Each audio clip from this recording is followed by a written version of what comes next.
तोड़ मेहनत करके कमरा मकान हम बढ़ाते हैं, घर में बाढ़ेगा आपको पंडित जी गृह प्रवेश करवाएगा, अपने घुटने घसाए बच्चा पैदा करा, नाम पंडित जी रखेगा, उसका संस्कार आएगा वो करेगा, बच्चों की शादियां करेगा।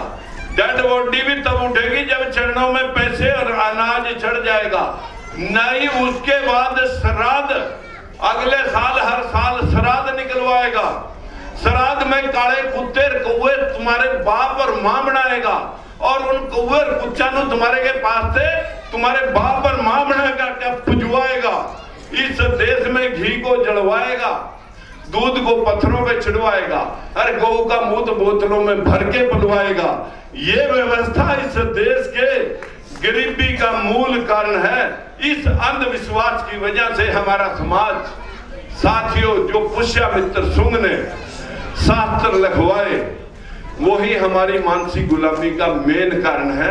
अगर आप लोग बौद्ध की परंपरा पे चले होते, अगर आप महात्मा बुद्ध को पढ़े होते, अगर आप उसके अनुयायी अशोक सम्राट को पढ़े होते, चंद्रगुप्त मौर्य को पढ़े होते, हमारे महात्मा ज्योतिबा फुले जिनकी आज हम जन्म तिथि मना रहे हैं, उनको पढ़े होते तो साथियों हमारे दिमाग के ऊपर किसी का भी गुलामी का शिकंजा कसा हुआ न होता। हमारी माताएं और बहनें जो सबसे ज्यादा गुलामी की शिकार हैं, जो सबसे ज्यादा अंधविश्वास की शिकार आज भी शिकंजा महिलाओं के, हमारे समाज की महिलाओं के ऊपर है। इसी शिकार की वजह से हमारे बच्चे मानसिक गुलाम होते हैं। अब तो जेएनयू के अंदर एक अभी गर्भ संस्कार संस्था 100 डॉक्टरों को, 25 स्टेटों के 100 डॉक्टरों को बुला करके आरएसएस ने तैयार कर दी कि महिलाओं को वैदिक ज्ञान, शास्त्रों का ज्ञान दो, बच्चे संस्कारी पैदा हो। संस्कारी नहीं, गुलाम पैदा हो। ये गुलामी जब तक तुम्हारे नजदीक है, जब तक तुम्हारे दिमाग के ऊपर अंधविश्वास का साया है, आप लोग कभी भी तरक्की नहीं कर सकते। अगले दिन आ जाएगी धनतेरस। धनतेरस हमारी औरत को लिख के देकर जाएगा पंडा पुजारी, तेरे घर में बरकत क्यों नहीं हो रही, आपके घर में पितर नाराज हैं, उनकी क्रोपी है, बरकत क्यों नहीं हो रही। तांबे का बर्तन था वो भी ढहले गए, छतरी भी नहीं है और बहुत दुखी हो रहा है, पैसे भी खत्म हो रहे। मिल के आया उसको, ऊपर स्वर्ग में मिल के आया, बहुत दुखी हो रहा। हमारी औरत जाएगी लाला के पास, ध्यान दे आप इस बात का, लाला के पास जाएगी, लाला पूछेगा हाँ बेटे कैसे आए, लाला जी धनतेरस है, हरियाणवी बोलिया धनतेरस है।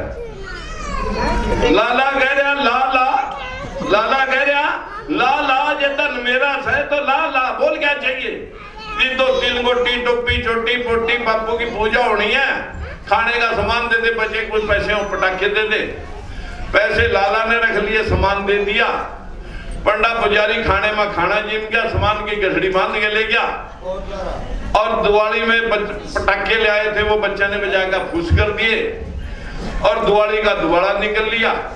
अगले दिन दिवाली आ गई और सारी औरतें हमारी, जाओ बेटे घर के आगे इतने चिराग जगा दो, इतनी लाइटां लगा दो, इतनी लड़ियां लगा दो, दरवाजे खुले छोड़ दो, घर में लक्ष्मी आएगी, घर में लक्ष्मी आएगी, आज दिवाली पे लक्ष्मी आएगी।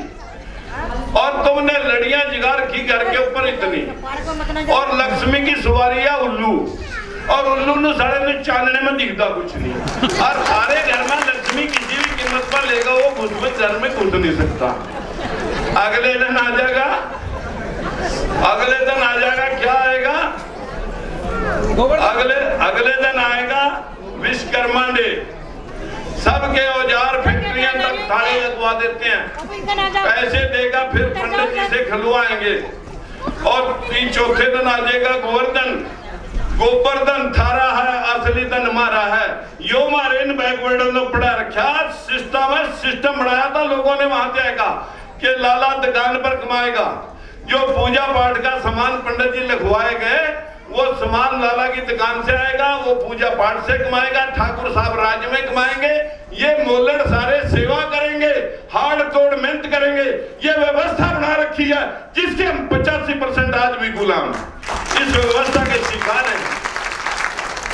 व्यवस्था का शिकार, यही हमारे देश की गरीबी का मूल कारण है।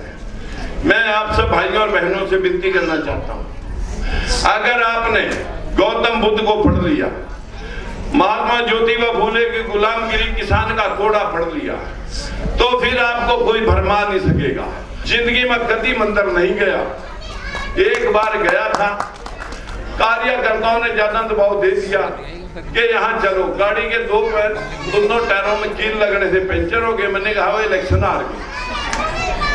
मैं आप सब भाइयों से बहनों से विनती करना चाहूंगा, गांव की पंचायत से पंच, सरपंच, ब्लॉक समिति, जिला परिषद, एमएलए, मंत्री, एमपी रहा और बेजमीन घर में पैदा होकर के 4 रुपए की बाल मजदूरी करके एक बड़ी इंडस्ट्री तक का सफर किया। अगर उस सफर को आप काउंट करेंगे तो फिर सारा माल तुम्हारे पूजा और पाठ वाला होना चाहिए। तो राजकुमार सैनी बता एक फुट्टी कोटी नहीं होनी चाहिए थी। लेकिन साथियों 24 घंटे जब मैं गांव के अंदर से पंच था तो सरपंची की सोची, जब सरपंच था तो ब्लॉक समिति या जिला परिषद की सोचता चलता एमपी गया। भाई मैं मुख्यमंत्री भी बन सकता हूं अगर आपकी आंख खुल जाए, लेकिन आपकी आंख खुलेगी नहीं। जिस दिन ऐसा मकाम मिल गया, पूरे देश की राजनीति के लोग, बेईमान लोगों के गले पकड़वा दूंगा कि बाबा साहब का संविधान लागू करो। जिसकी जैसी संख्या भारी, अरे जिसकी जैसी संख्या भारी उसकी उतनी हिस्सेदारी। जातिगत जनगणना हो, जातिगत जनगणना हो, सबके अधिकार 100% आरक्षण हो, सभी को ब्राह्मण बनिए ठाकुर, जो जनसंख्या का अनुपात है सबको उसी रेशो में मिलना चाहिए।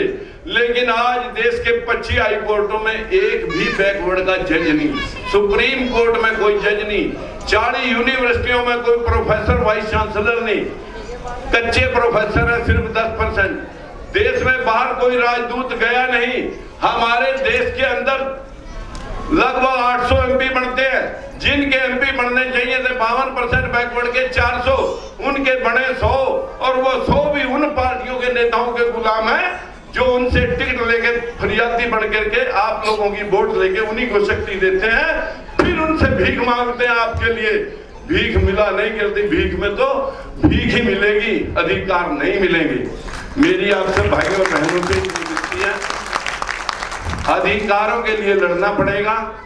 महम के चबूतरे पर, महम के चबूतरे पर 24 का जो चबूतरा है महम, जो पूरा मतलब एक इंसाफ की धरती भी मानी गई है और दादागिरी की धरती मानी गई है।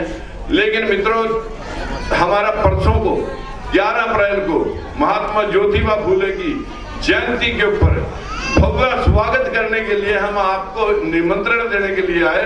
जो भाई समय निकाल करके वहां आ सकता है, मैं आपको इनवाइट करने के लिए आया हूं।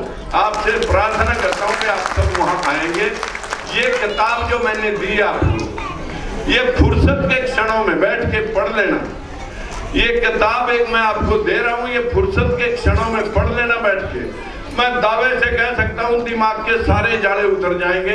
आप अपने आप अपना रास्ता, अधिकार का, राज का रास्ता पा जाएंगे। इन्हीं शब्दों के साथ फूले जी के, महात्मा ज्योतिबा फूले, माता सावित्रीबाई फूले के, गौतम बुद्ध के चरणों में नमन करते हुए आप सभी का धन्यवाद करता हूं। नमस्कार।